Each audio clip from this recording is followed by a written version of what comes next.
नमस्कार दोस्तों, आज एक और पारिवारिक कहानी में मैं आपका स्वागत करती हूँ। आज की कहानी है बीमार भाई को देखने आई बहन ने जब भाभी का किया अपमान तो माँ ने दिया उसे करारा जवाब। अगर आप इस कहानी का पहला भाग सुनना चाहते हैं तो उसका लिंक मैं आपको डिस्क्रिप्शन बॉक्स, एंड स्क्रीन और कार्ड तीनों जगह पर दे दूंगी और साथ में कमेंट बॉक्स में पिन भी कर दूंगी, तो आप वहाँ से भी जाकर सुन सकते हैं।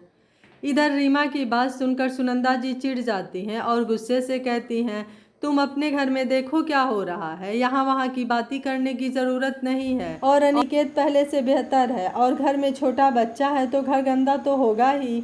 और तुम यहाँ से ज़्यादा अपने ससुराल में मन लगाओ, जब देखो यहाँ आ जाती हो और कमी निकालती हो। और तुम्हें अनिकेत की इतनी फिक्र है तो यहाँ रहकर उसकी सेवा करो और देखभाल करो। बात बनाना आसान है और करके दिखाना मुश्किल, इसलिए जो काम कर सको उसी के लिए ही बात बनाओ। अपनी मम्मी को मानसी का पक्ष लेते देखकर रीमा को गुस्सा आ जाता है और वह बहाना बनाकर अपने घर वापस ससुराल चली जाती है। अपनी मम्मी और बहन की बातें सुनकर अनिकेत मुस्कुरा देता है। वह सोचता है मम्मी मानसी के सामने तो कुछ नहीं कहती, आज मानसी के लिए मम्मी ने उसके लिए अपने पड़ोस की सखी और अपनी सगी बेटी को झाड़ दिया। मानसी शायद ही कभी यकीन करेगी। इधर लंच टाइम में जब सारा स्टाफ एक जगह इकट्ठा होता है तब मानसी अपने बैग से सूट निकालकर दिखाती है। सब सूट को देखकर हैरान रह जाती है। सूट वाकई बहुत खूबसूरत लग रहा था। स्वाति एकदम उसको देखकर कहती है, तुम यह सूट कहाँ से लाई हो और कितने का लाई हो?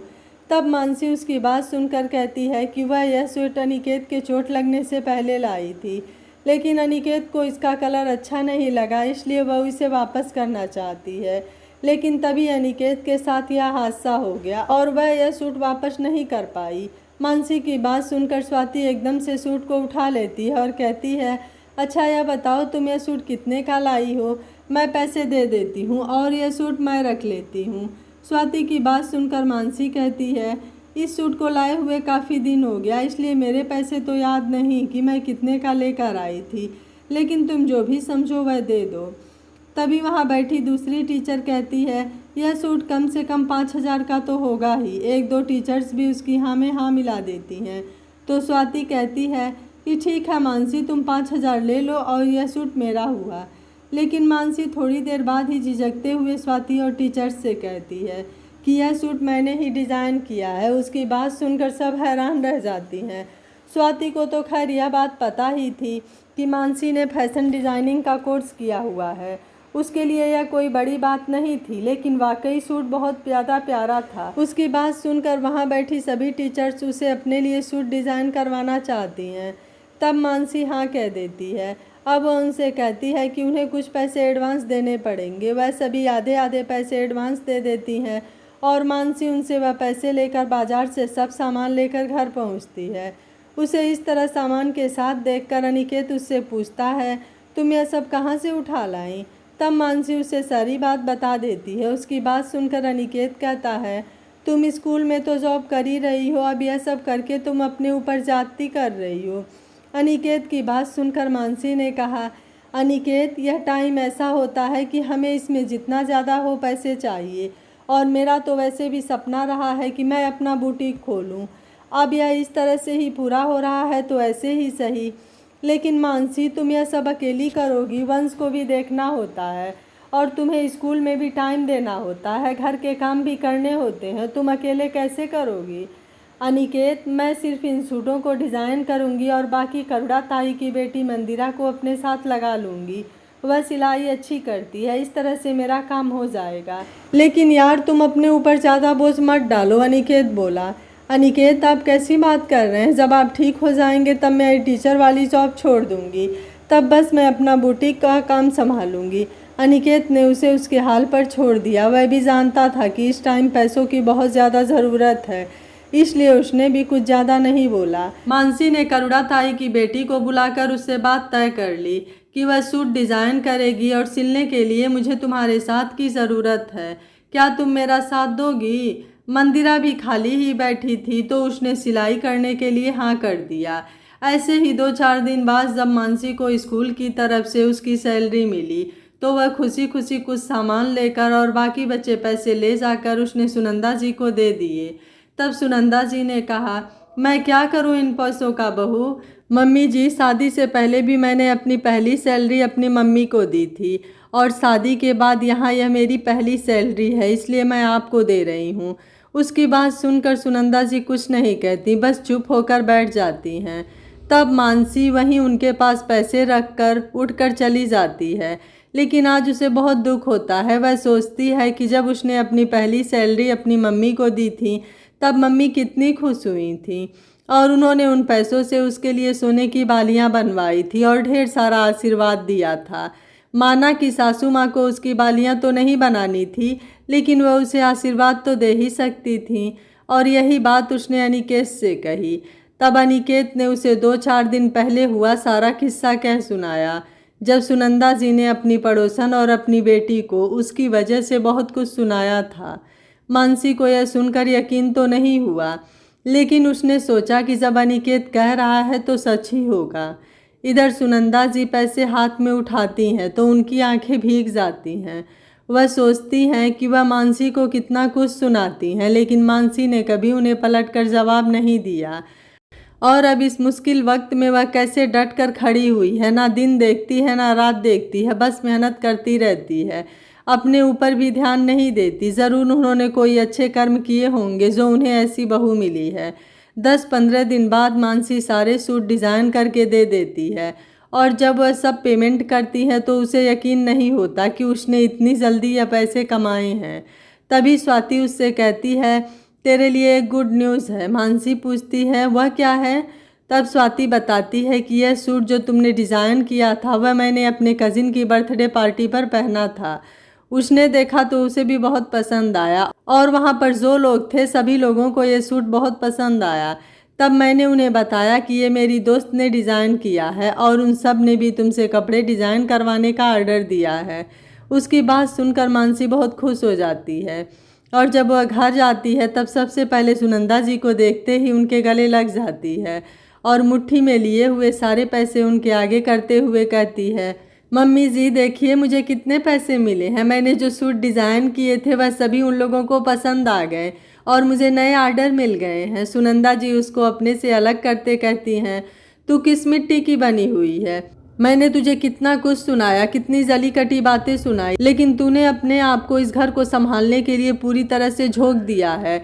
देख तो खुद को कैसा हाल हो रहा है, तेरे आंखों के नीचे काले घेरे, रंग भी कुम्हला गया है। अब बस भी करो, अपना भी थोड़ा ध्यान रख लो।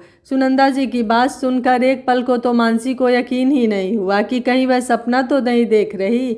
मम्मी जी और उससे यह बात कह दें, यह तो हो ही नहीं सकता। लेकिन यह तो सच था, सपना नहीं। उसे ऐसे हैरत में देखकर सुनंदा जी ने कहा, तेरा हैरान होना लाजमी है बहू, लेकिन यह सच है। मैं पहले तुझे जली कटी बातें सुनाती थी तो यह मेरी असुरक्षा की भावना थी कि कहीं मेरा बेटा तेरा ही होकर न रह जाए। बस उन्हीं भावनाओं में आकर मेरे मुंह में वह सब बातें निकल जाती थी। लेकिन मैं अब समझ गई हूँ बहू कि तू घर तोड़ने वालों में से नहीं बल्कि घर को एक करने वालों में से है। अब बस बहुत हुआ, तुम दोनों सास बहू का भरत मिलाप, अब कोई मुझ बेचारे को भी देख ले। उन दोनों की बात सुनकर अनिकेत बोला और वैसे ही दोनों हंसती हुई अनिकेत के पास आ गईं। कुछ दिन ऐसे ही काम करते हुए बीते। आज मानसी बहुत खुश थी क्योंकि आज उसका बेटा वंश और उसका पति दोनों साथ साथ चलना सीख रहे थे। अनिकेत को डॉक्टरों ने कहा था कि वह साल भर से पहले नहीं चल पाएगा, लेकिन आज वही अनिकेत अच्छे इलाज और अच्छी देखभाल की वजह से 6 महीने के अंदर ही धीरे धीरे चलने की कोशिश कर रहा था।